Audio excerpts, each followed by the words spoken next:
बच्चों जय Hind, good evening. आप सबके लिए एक मैं बहुत ही बेहतरीन वीडियो लेकर आ रहा हूं। बहुत सारे बच्चों को बहुत सारा प्रॉब्लम रहता है, परेशानी रहता है और बहुत सारे बच्चों ने मुझे मैसेज भी किया था पर्सनली कि सर आप एनसीईआरटी कैसे पढ़ें, ज़रा इसके बारे में कुछ बताइए मुझे।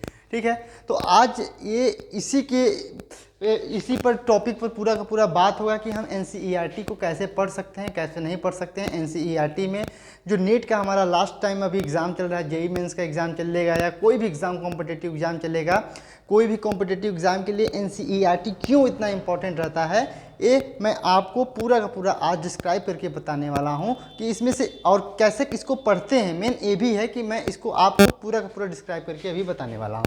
जैसे एनसीईआरटी का ये मैंने क्लास 12th का चैप्टर नंबर फर्स्ट पहले है खोल लिया है कि electric charge and field. Electric charge and field खोल लिया, बिल्कुल सही सर। कि इसको हमने क्या खोल लिया कि इलेक्ट्रिक चार्ज एंड फील्ड के बारे में हम लोगों ने देखा कि इलेक्ट्रिक चार्ज एंड फील्ड है, कोई बात नहीं, बिल्कुल है, इलेक्ट्रिक चार्ज एंड फील्ड है। जब इसको हमने देखा यहाँ पर, तो इसको जब हम लोग आगे जाएंगे तो इसमें से क्या सारा का सारा इंपॉर्टेंट है? नहीं। जब आप एनसीईआरटी जब पहली बार पढ़ेंगे तो आपको एनसीईआरटी बिल्कुल नहीं समझ में आएगी। ठीक है, आप जब दूसरी बार पढ़ोगे फिर भी नहीं समझ में आएगी, तीसरी बार पढ़ोगे हो सकता है तब जा कर के आपको समझ में आए। तो एनसीईआरटी पढ़ने के पहले जो, ये सबके लिए बात नहीं मैं बता रहा हूँ, जो थोड़ा सा जिनका जो बच्चे थोड़ा सा मतलब पढ़ने में कमज़ोर हैं तो उनके लिए मैं बता रहा हूँ कि ये एनसीईआरटी उनको क्यों नहीं समझ में आएगा। उसके पीछे का रीज़न है कि यहाँ पर डिफिनीशंस आपको डायरेक्टली नहीं दिया रहता, ये ऐसे ही कोई अंडरलाइन करके दिया रहे। अभी आप देखेंगे किस तरीके से क्यों क्या इंपॉर्टेंट है। तो पहले मैं जेईई और नीट वाले बच्चों के लिए बता रहा हूँ, जिनका नीट वाले बच्चों के लिए जिनका एग्ज़ाम 7 मई को है, उनके लिए क्या क्या इसमें से पढ़ना है, क्या क्या नहीं पढ़ना है। तो जैसे हमने चैप्टर खोला तो चैप्टर को हमको इंट्रोडक्शन पार्ट ये वगैरह ये सब तो देखना ही है, देखना है, ये सब देखना ही देखना है। इसमें से मोस्ट इम्पॉर्टेंट क्या है कि आप देखेंगे कि इसमें सारी की सारी चीज़ दी गई हैं। जैसे Q equal to n into e हो गया, ठीक है। तो Q equal to n into e जो है हमारा बहुत ही इम्पॉर्टेंट एक फार्मूला है, एक क्वांटाइजेशन वाला, Q equal to n into e. इस पर बहुत सारे क्वेश्चंस हमेशा पूछे जाते हैं। ठीक है, तो इसको हमको अच्छे से पढ़ना है, ये इंपॉर्टेंट मैं बता रहा हूँ। ठीक है, अच्छा, फिर हम लोग आगे चले जाते हैं, आगे एक जो एग्जाम्पल आपको दिख रहा होगा, ये एग्जाम्पल बहुत ही इंपॉर्टेंट है। ठीक है, तो इस एग्जाम्पल को हमको अच्छे से पढ़ना है, कवर करना है। लिखा हुआ है यहाँ पर, आप देख सकते हैं कि 10 की power 9 electron move to something something something. तो जितने भी एग्जाम्पल्स दिए हुए हैं, इन एग्जाम्पल्स को बहुत ही केयरफुल तरीके से, एक बार नहीं, 2 बार नहीं, 3 बार इसको आप पढ़िए, लेकिन अच्छे से पढ़िए। ठीक है, कॉन्सेप्ट एकदम देखिए कि कहाँ पर इसका कॉन्सेप्ट है, क्या है, कॉन्सेप्ट में क्या पूछा है, क्या नहीं पूछा है। तो मैं एक क्वेश्चन आपको भी बताता हूँ। यहाँ पर लिखा हुआ है कि इफ़ 10 की power 9 electron move out of a body to another body. मान लीजिए कि हमारे पास एक बॉडी ए है, एक बॉडी क्या है, ए है, दूसरा बॉडी ए है। यहाँ से इतना कितने 10 के पावर 9 इलेक्ट्रॉन क्या कर गए, यहाँ से यहाँ तक मूव कर गए। यहाँ लिखा हुआ है ना एवरी सेकेंड, मतलब एक सेकेंड में इतने इलेक्ट्रॉन्स हमारे क्या कर रहे हैं, मूव कर रहे हैं। अच्छा, how much time is required to get a total charge 1 coulomb on the other body. अच्छा, कि दूसरे बॉडी पर, ये फर्स्ट बॉडी हो गया और ये सेकेंड बॉडी हो गया, तो दूसरे बॉडी पर 1 कूलम चार्ज होने में कितना सेकेंड लगेगा, तो ये या कितना टाइम लगेगा, सॉरी कितना टाइम लगेगा ये पूछा है। तो इसको आप जब देखेंगे तो ये अप्रॉक्सीमेशन कितना 198 साल लगेंगे, मात्र इतना अगर इलेक्ट्रॉन जाएंगे तो। ठीक है, एक सेकेंड में सोचिए कि कितना ज़्यादा इम्पॉर्टेंट है, कैसे कैसे है। तो आप इसको कर सकते हैं। ठीक है, आगे आप देखिएगा किस तरीके से इसको कर सकते हैं।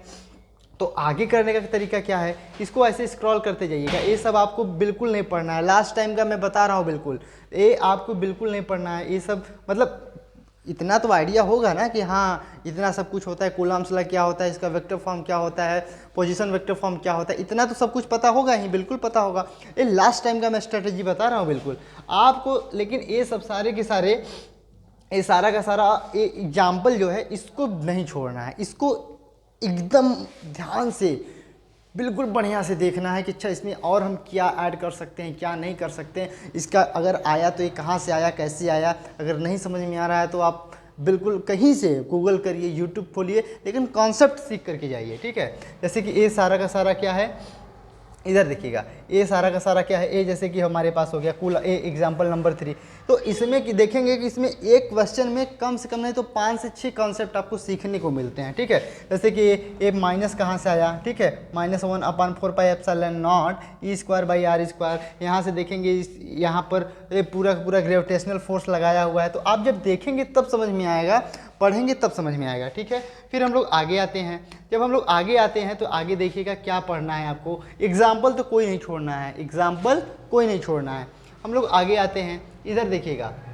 जब हम लोग आगे आते हैं, अभी मोस्ट इंपॉर्टेंट चीज़ हम बताने वाले हैं, प्लीज़ थोड़ा सा, हाँ यहाँ पर देखिए कि एक किस तरीके से ये पूरा का पूरा यहाँ पर ये एग्जाम्पल बहुत ही इंपॉर्टेंट है, बहुत ही important, very most important example है। तो इस एग्जाम्पल को जरा सा आप प्लीज़ इसको देखिएगा। ये क्या है हमारे पास, वेरी वेरी इंपॉर्टेंट ये है एग्जाम्पल। तो यहाँ पर आप देखिए कैसे यहाँ पर थ्री चार्जेस हैं हमारे पास, Q1 है, Q2 है, Q3 है, और इन दोनों के बीच में हमारे पास कहाँ पर एक इनका लेंथ L है, इसका भी L है, इसका भी L है। तो किस तरीके से यहाँ पर फोर्स इसका निकाला गया है, इलेक्ट्रिक फोर्स, और टोटल इस पर फोर्स कितना होगा, जीरो कैसे होगा। तो इसमें एक कॉन्सेप्ट बनता है कि जब ये साइक्लिक प्रोसेस बनाए, कौन सा, साइक्लिक प्रोसेस बनाएं, तो साइक्लिक प्रोसेस में जो भी हमारे पास प्रोसेस बनाएं, ठीक है। तो साइक्लिक प्रोसेस में जो भी हमारे पास F1 plus F2 plus F3 equal ये मिलाकर के 0 हो जाते हैं। जब कब बनता है, जब साइक्लिक प्रोसेस बनता है। तो इसको आप देखेंगे तो साइक्लिक प्रोसेस बनेगा, तब जाकर के यहाँ पर 0 हो जाएगा, ठीक है। यहाँ पर देख लीजिए, यहाँ पर अभी आप जब इसका देखेंगे तो यहाँ पर लिखा हुआ है ना, यहाँ पर देखिए लिखा है कि F1 F2 और F3 हमारा क्या है, डायरेक्टली ये 0 आ गया है। देखिए F1 plus F2 plus F3 is equal to क्या है, 0। तो ये सारा का सारा क्या है, इंपॉर्टेंट है। यहाँ पर आप देखेंगे तो यहाँ पर पूरा का पूरा लिखा रहेगा कि अच्छा क्यों ये 0 हुआ है, कैसे नहीं हुआ है, ठीक है। तो अच्छा, तो हम लोग और आगे आ जाते हैं, और आगे आ जाएंगे तो बिल्कुल ये सब एक आपको रैंडमली, जैसे कि ये सब जो पॉइंट्स दिए हुए हैं, इन सब पॉइंट्स को बहुत ज़्यादा इंपॉर्टेंट है पढ़ना, ठीक है। ये एक कौन कौन सा, जैसे एप्लीकेशन सबका बहुत इंपॉर्टेंट है पढ़ना। तो ये जो पॉइंट्स दिए हुए हैं, पॉइंट्स देखिए क्या क्या दिए हुए हैं। जैसे ये पहला ये कौन सा है, ये वाला पॉइंट, ये वाला पॉइंट, ये वाला पॉइंट, ये सब सारे के सारे पॉइंट्स जो हैं आपको बहुत इंपॉर्टेंट है पढ़ना, कि आप इनको जल्दी से, बिल्कुल आराम से जल्दी से ही पढ़िएगा। और एक आप अपने पास स्टिकी नोट्स रख लीजिएगा, चाहे कोई एक छोटा सा नोट्स रहे, उसमें मोस्ट इंपॉर्टेंट पॉइंट्स को जरूर आप नोट्स करिएगा, ठीक है। फिर हम लोग आगे जाते हैं। तो आगे क्या है हमारा, ये सब तो बिल्कुल पढ़ना ही पढ़ना है, ये सब बिल्कुल पढ़ना है। देखिए ये एग्जाम्पल बहुत इंपॉर्टेंट है, ये एग्जाम्पल बहुत ही इम्पॉर्टेंट है। इस पर चाहे फिज़िक्स में पीजीटी का जो एग्ज़ाम देता है उसके लिए, चाहे नीट में, चाहे जेई में, इवन एडवांस से भी यहाँ पर क्वेश्चंस पूछ लिया जाता है, पुटअप कर लिया जाता है। तो इसको हम लोग देखते हैं कि क्या इसमें इंपॉर्टेंट है। तो इस पर देखिए ध्यान से। तो एग्जाम्पल नंबर जो 1.7 है, यहाँ पर आपको देखते हुए ही आप पता चलेगा कि अच्छा इसमें क्या इंपॉर्टेंस है। यहाँ पर लिखा है an electron falls through a distance of 1.5 centimetre in uniform electric field. Magnetic field भी यहाँ पर दिया हुआ है, और इसमें कई सारी चीज़ पूछा गया है कि यहाँ से यहाँ तक आने में, यहाँ से यहाँ तक आने में, यहाँ से यहाँ तक आने में कितना टाइम लगेगा, कितना क्या लगेगा। तो इसमें एक क्या है कि बहुत इंपॉर्टेंट एक फार्मूला यहाँ से निकल कर आता है। ये आपको कहीं बुक में नहीं मिलेगा, लेकिन इस क्वेश्चंस के माध्यम से आपको ये फार्मूला डिराइव करने को मिलता है। तो यहाँ से देखिएगा, तो यहाँ से ए वाला जो फार्मूला है, कौन वाला, इसको ध्यान से देख लीजिए। ए वाला कौन सा, TE is equal to √2h/AE, ठीक है।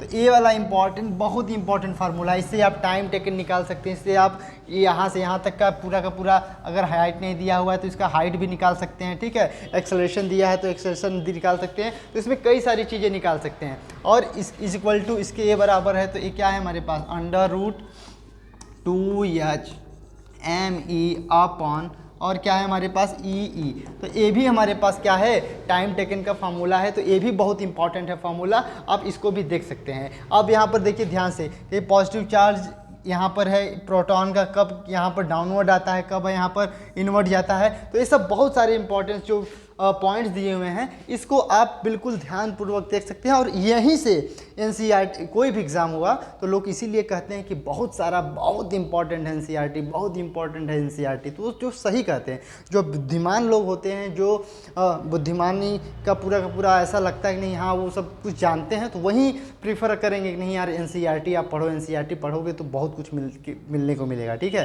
तो सही बात है। तो इसके बाद में हम लोग आते हैं आगे कि और क्या पढ़ना है। देखिए ये वाला एग्जाम, ये बहुत ही इंपॉर्टेंट फार्मूला है। ठीक, हाँ, यहाँ पर एक्सेलरेशन का फार्मूला आ जाता है कि एक्सेलरेशन का फार्मूला कैसे होता है। तो एक्सेलरेशन का भी फार्मूला यहाँ पर देख सकते हैं, ये भी बहुत इंपॉर्टेंट फार्मूला है, ध्यान से देखिएगा। ए क्या है, ए है वाला A P, acceleration of proton is equal to E, capital E upon में क्या है हमारे पास मास ऑफ प्रोटॉन है। ठीक है, तो ये भी हमारे पास बहुत इंपॉर्टेंट फार्मूला है। इन्हीं सब फार्मूले से, छोटे छोटे फार्मूले से यहाँ से क्वेश्चंस क्या करता है, पुटअप करने को मिलता है। ठीक है, आगे हम लोग आ जाते हैं। तो सारे के सारे एग्जाम्पल्स क्या हैं आपके, बहुत ही इंपॉर्टेंट है। ठीक है, अभी थोड़ा सा इंतज़ार करिए, बस 2 मिनट और। ये इस पूरे चैप्टर का सबसे, ये एक चैप्टर में नहीं, हर एक चैप्टर में आपको करना है, हर एक पर्टिकुलर चैप्टर में करना है कि इसमें कौन सा इंपॉर्टेंट है। तो अभी जाकर के भी हम आपको बता रहे हैं, जस्ट वेट। हाँ, ये सब आपको तो पढ़ना ही पढ़ना है, कैसे कैसे है। ठीक है, लेकिन अभी नहीं, इसके सिर्फ फाइनल वाले फार्मूले को देख लेना है। लेकिन जब आप स्टार्ट करते हैं ना, तो एक पेन लेकर के, जब आप कहीं भी आपके सर पढ़ाते हो, टीचर पढ़ाते हैं, कोई भी पढ़ाता हो, तो वहाँ जाकर के आप लाइन बाय लाइन एनसीईआरटी को जब पढ़ना स्टार्ट करेंगे ना, पहले साइड बुक रख लीजिए, उसको पढ़ेंगे, उसको पढ़ने के बाद माइंड आपका ग्रो करेगा, तब चीज़ें समझ में आएंगी। ठीक है, तो वहाँ से क्या होगा, धीरे धीरे फिर एनसीईआरटी पर पकड़ आप जब मजबूत कर लेंगे, या एनसीईआरटी जब आपको समझ में आने लगेगा ना, तो बहुत मज़ा आएगा पढ़ने में। समझ में आया। इसके बाद में हम लोग क्या आते हैं, फिजिकल सिग्निफिकेंट वगैरह, ये सब तो ठीक है, इंपॉर्टेंट है ही, ये इंपॉर्टेंट है ही। ठीक है, कंटिन्यूअस चार्ज डिस्ट्रीब्यूशन, ये सब इंपॉर्टेंट है। मेन आपको अभी बता रहे हैं कि कहाँ से कहाँ तक आपको, हाँ इसमें देखिए, इस वाले ए वाला जो देख रहे हैं आप, ए वाला कौन सा, ए वाला एग्जाम्पल, इस एग्जाम्पल में क्या है कि इस एग्जाम्पल में कम से कम नहीं तो 4 से 5 कॉन्सेप्ट छुपे हुए हैं। समझ में आया, कॉन्सेप्ट छुपे हुए हैं, समझ में आया। और यही सब कॉन्सेप्ट सीखने के लिए आप सब लोग कहाँ जाते हैं, कोटा। आप सब कहाँ जाते हैं, कानपुर। आप सब कहाँ जाते हैं, बनारस। आप सब कहाँ जाते हैं, इलाहाबाद। आप सब कहाँ जाते हैं, कहीं दूर दराज जगह पर। तो यही सब कॉन्सेप्ट सीखने के लिए मैं बस यहाँ पर एक लास्ट, ये हमारा एक थोड़ा शॉर्ट टर्म वाला वीडियो है। मैं अगर अब पढ़ाऊँगा तो इस पर पूरा का पूरा कॉन्सेप्ट बताऊँगा आपको कि क्या आप पढ़ सकते हैं, क्या नहीं पढ़ सकते हैं। ठीक है, पूरी एनसीईआरटी पूरा कॉन्सेप्ट पूर्वक बताऊँगा। अच्छा, ये कैसे हुआ, क्यों हुआ। ठीक है, पूरा का पूरा पोस्टमार्टम करके। ठीक है, आगे हम लोग बात करते हैं यहाँ पर, आगे आइए यहाँ पर। ओके, हाँ, ए वाला देखिए बहुत इंपॉर्टेंट है, ए वाला।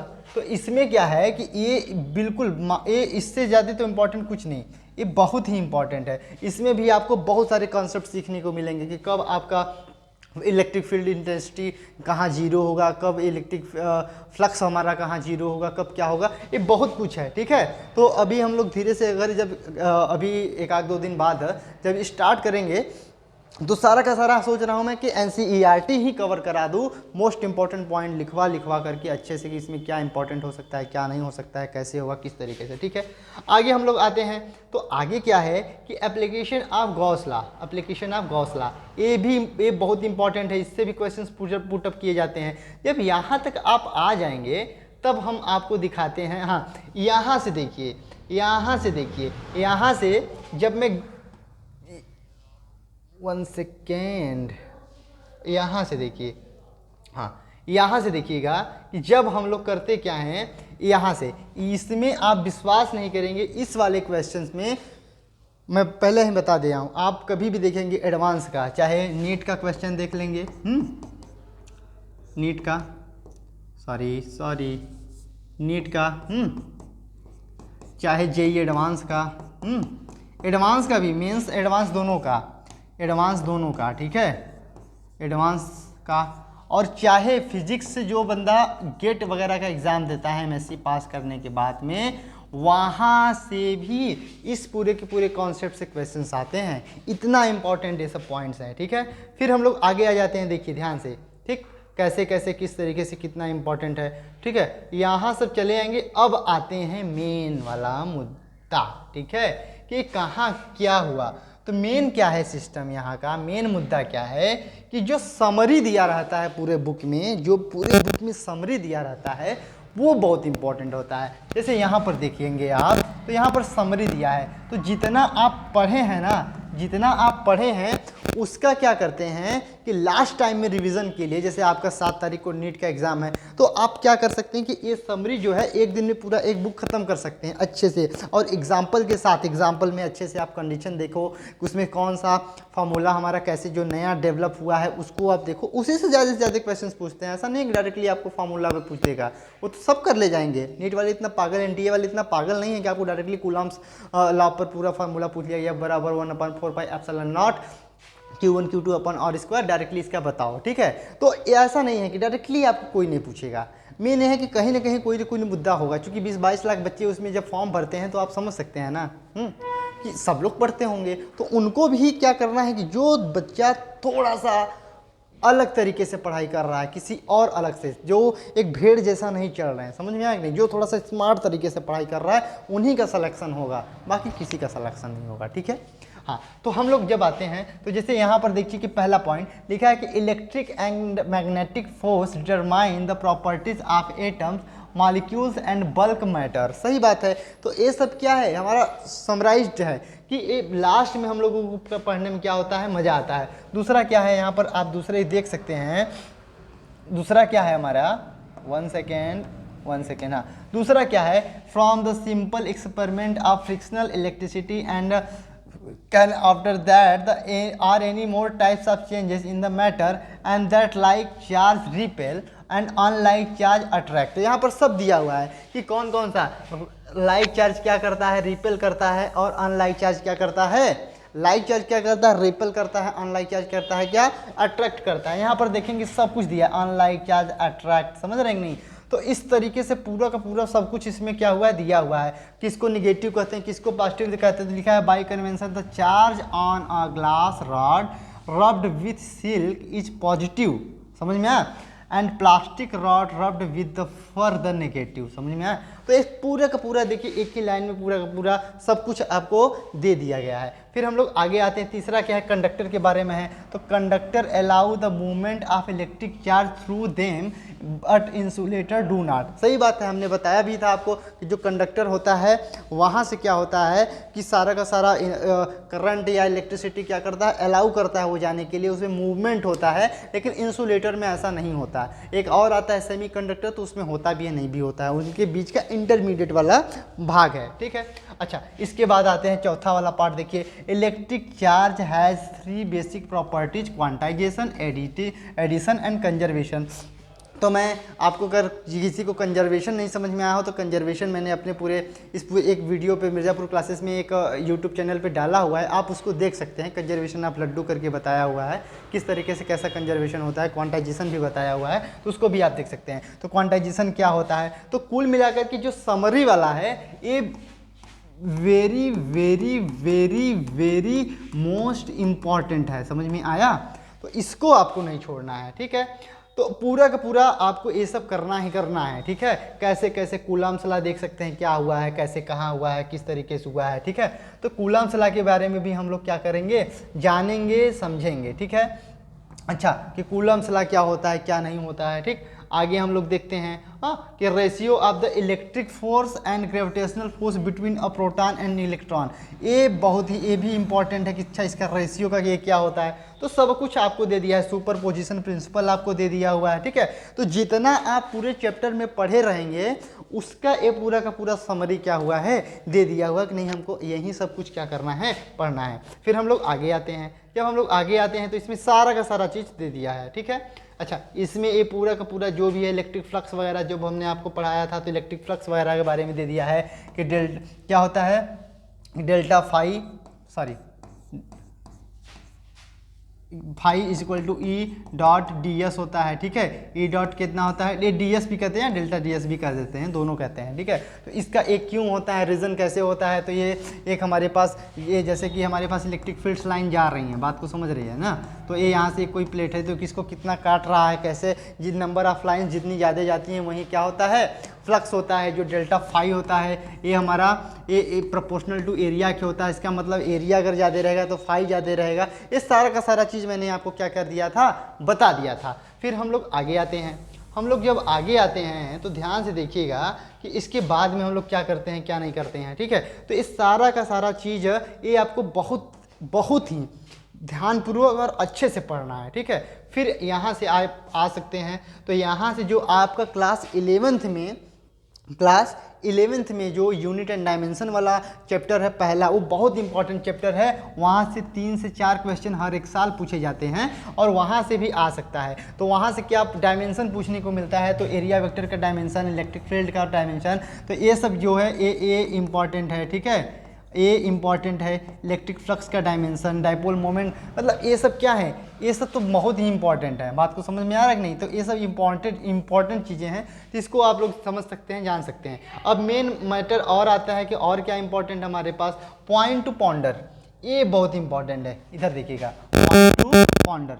तो इसको हम लोग जब करते हैं तो इसको हम लोग कैसे करते हैं, किस तरीके से करते हैं इसको, तो ये भी इम्पॉर्टेंट है। तो इसको आप लोग क्या करिएगा, पढ़ लीजिएगा, ठीक है। एक चैप्टर पढ़ने में आपको ज़्यादा से ज़्यादा नहीं, मुझे लगता है कि अगर साल भर सच में डेडिकेशन होकर के पढ़ाई किए हो तो आपको एक चैप्टर में अच्छे से पढ़ने के लिए इसको कम से कम नहीं तो 30 से 35 मिनट बस लगेगा, और ज़्यादा इससे नहीं लगेगा, ठीक है। तो 30 से 35 मिनट, मतलब हम मान लेते हैं अगर 2 चैप्टर आप पढ़ रहे हो,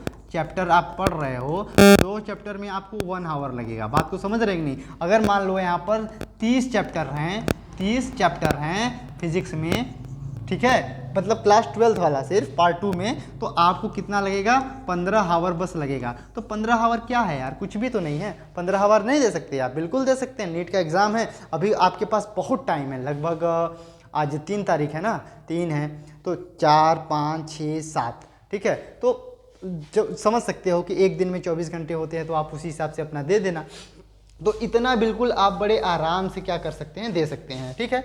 अब हम बता रहे हैं आगे का क्या सीन है। तो ये जो पॉइंट टू पॉन्डर दिया हुआ है ना, ये बहुत इंपॉर्टेंट है। जैसे यहाँ पे लिखा है कि the constant of proportionally k's Coulomb's law is matter of the choice of the unit of charge is to be defined so using Coulomb's law. सही बात है। तो ये ऐसा नहीं है कि सिर्फ उसका परमिटिविटी की है, तो उसकी वैल्यूज़ क्या होती हैं, चेंज होती रहती हैं। तो वो सारा का सारा चीज़ इसमें दे दिया है, ठीक है। The rather than the large value of k that is the large size of the unit of charge 1 coulomb from the point to view of electric field effect arise the because something. तो ये सारा का सारा चीज़ क्या हुआ है, आपको दे दिया है। तो ये भी आपको क्या करना है, बड़े ही प्यार पूर्वक आसानी से आपको क्या करना है, पढ़ना है, और डेडिकेशन के साथ होकर के पढ़ना है, ठीक है। ये सब पॉइंट टू पॉन्डर, ठीक है। ये कंजर्वेशन के बारे में दिया है, लिखा है conservation of the total charge of an isolated system is a property independence of the scalar matter of the charging noted point the something something something a quantity में be scalar but not conserve like kinetic energy in N